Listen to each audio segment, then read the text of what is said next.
¿Cómo están, señoritas? Muy caballeros, ¿cómo están? Muy buenos días. Nuevamente bienvenidos a esta sesión de aprendizaje denominada El capitalismo y la burguesía. Recuerden, soy el profesor Marco Antonio Santa Cruz Tapia y los invito a suscribirse al canal para que les llegue algún informe cuando subamos nuevos videos educativos.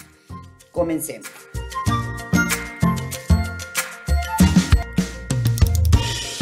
Durante el siglo II, la población urbana, constituida por comerciantes y artesanos, había crecido considerablemente. No olviden este detalle. A estos nuevos habitantes se les llamó burgueses. ¿Por qué? Porque burgués viene de burgo, burgo viene de ciudad, donde eran mayormente comerciantes, ¿sí? Y a sus ciudades se les va a denominar burgos. La burguesía se constituyó así en una nueva clase social, pero no olvidemos que el antecedente de los burgos lo encontramos en las villas, sí, que se ubicaban a los alrededores de los castillos feudales. De ahí que a sus habitantes se les denomine villanos. También recordemos que la burguesía, económicamente poderosa, amante del dinero y del lujo, era enemiga del feudalismo y gran colaboradora de los reyes. ¿Por qué? Porque ella vivía de los reyes, es decir, no estaba de acuerdo con el feudalismo, porque el feudalismo, recuerden que viene de feudo, el poder se basa en la tierra. En cambio ellos eran comerciantes, entonces ellos de una u otra manera, digamos que no congeniaban con el feudalismo, pero al mismo tiempo necesitaban a los reyes para poder comercializar con ellos. Por eso es que fueron colaboradores de los reyes, a los cuales vendían sus productos que traían de Oriente y que se conseguían a través de la famosa ruta de la seda, es decir, del comercio entre Oriente y Occidente. Categorías de burgueses. Podemos distinguir distintas categorías de burgueses. La primera es la oligarquía, también llamada patriarcado urbano o gran burguesía. ¿Quiénes son ellos? Pues bien, esta gran burguesía vivía sin trabajar, con todos los lujos y confort, a imitación de los señores feudales. Sus rentas provenían de las grandes empresas en que habían invertido su dinero. En segundo lugar, por debajo de ellos estaban los mercaderes y los dueños de barcos, dispuestos al tráfico comercial. También eran llamadas burguesía media. En tercer lugar estaban los médicos, los abogados, los drogueros, y cuando hablamos de drogueros estamos hablando de aquellos que se dedicaban a la medicina, ¿ya? Artistas, maestros, en fin, los profesionales, a quienes también se le denomina hasta la actualidad pequeña burguesía. Y por último, pues encontrábamos a los artesanos, que eran despreciados por los de arriba a causa de su extrema pobreza. Ellos eran carpinteros, zapateros, herreros, panaderos, etcétera, que se habían organizado en gremios. Las ciudades van tomando poder y desplazan a las villas. Así vamos a ver que las ciudades, los burgos que empezaban a surgir, ofrecían en primer lugar acomodo a un número de personas muy numerosas, lo que se suponía una innovación profunda con relación a las pequeñas aldeas y a las declinantes urbes de la Europa ruralizada de siglos anteriores.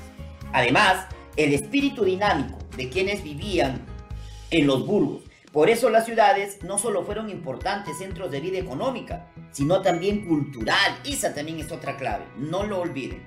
Un síntoma evidente de la transformación de los burgos era el hecho de que el ritmo de vida ya no se regulaba como en el campo por las horas litúrgicas. Recuerden que el feudalismo y la iglesia estaba muy arraigado en estas épocas, sino que en las ciudades ya empezaba a tener un control, hasta ahora lo tienen, los relojes públicos. Si no, preguntémonos hoy en día los que, bueno, nos dedicamos al trabajo, estamos siempre pendientes de la hora, ¿no? Ahora el amo y señor es el reloj y el dinero. En los burgos, el dinero era el protagonista, ¿sí? El dinero era el protagonista de primera fila, a diferencia de lo que sucedía en el campo, en donde apenas circulaban monedas. Pero no olvidemos algo importante: las ciudades en sus inicios dependían de los señores feudales, pero fueron más fuertes que las aldeas para discutir con estos señores, rebelarse y obtener o imponer, inclusive como fue en el caso de Inglaterra, cartas de franquicia, es decir, arrancarle derecho a estos reyes. Colectivamente seguían vinculadas, es cierto, al sistema feudal, ya que reconocían a los soberanos, pero en su territorio y sobre todo en su recinto amurallado Los habitantes de las ciudades eran libres y participaban de una organización colectiva. Pues bien, ahora hablemos directamente de lo que es el capitalismo. No se debe emplear sin precaución la palabra burguesía y hay que evitar el término capitalismo mientras no se trate de la sociedad moderna, en la cual la producción masiva de mercancías descansa sobre la explotación del trabajo asalariado y por sobre todo en la sociedad en donde lo que se busca es lograr plusvalía, es decir, ganancia. La plusvalía es la ganancia. Así, en términos chiquititos, si a mí me venden un lapicero a 50 céntimos, yo no lo voy a vender a 40, pues lo voy a vender a 70. Esos 20 céntimos es mi plusvalía, es la ganancia, para que se me entienda así rapidito. Hablar del capitalismo antiguo o medieval, porque hubo financieros en Roma y mercaderes en Venecia, es un abuso del lenguaje. No hubo ahí capitalismo. Esos personajes jamás dominaron la producción social de su época. Sin embargo, en el capitalismo evolucionado, todo es mercancía. Recuérdenlo, todo es mercancía, esa es la clave. Así, solo durante el siglo XI se generalizó el gran comercio. Su penetración se combinó, además, con el crecimiento de la producción local destinada al mercado.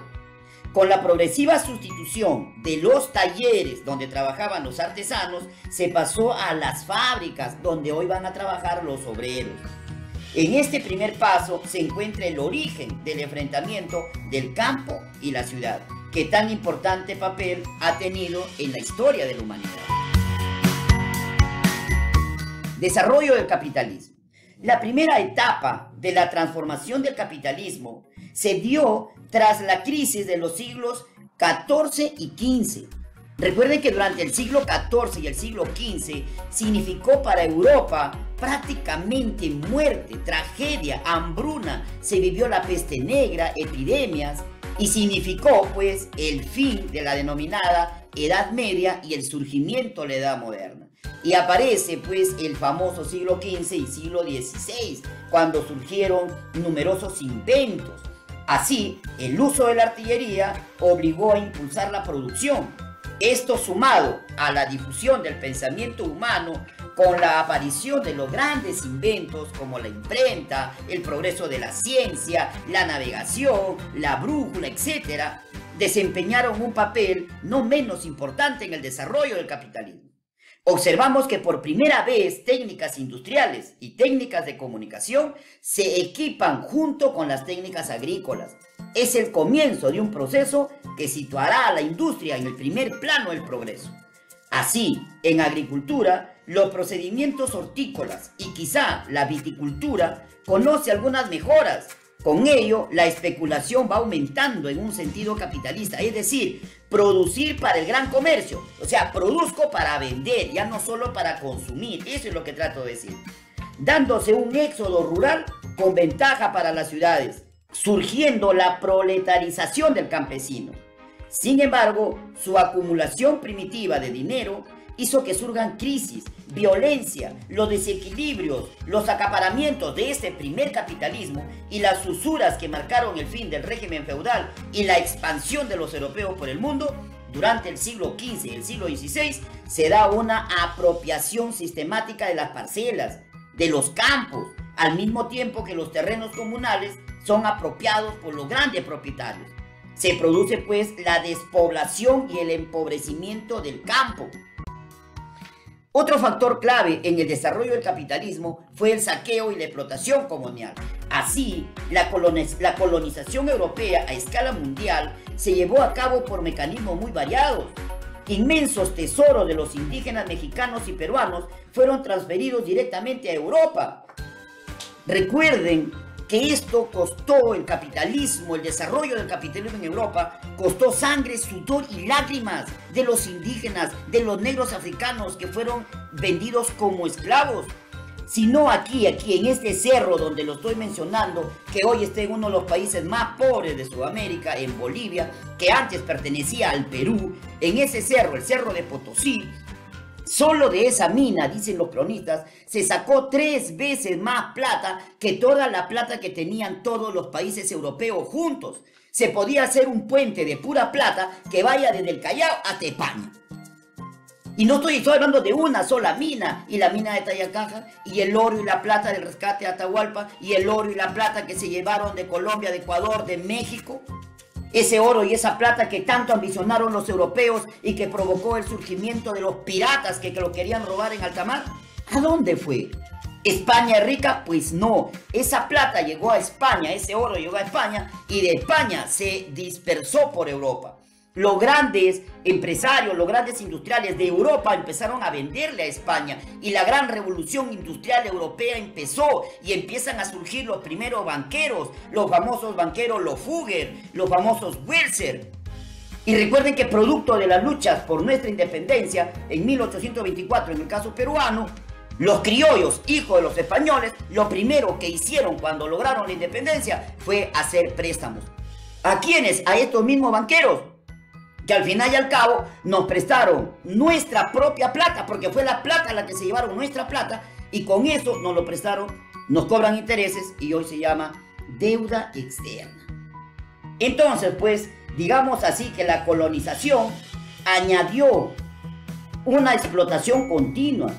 La llegada masiva de oro y sobre todo de plata desencadenó una revolución de precios que empiezan a subir en una proporción pues enorme.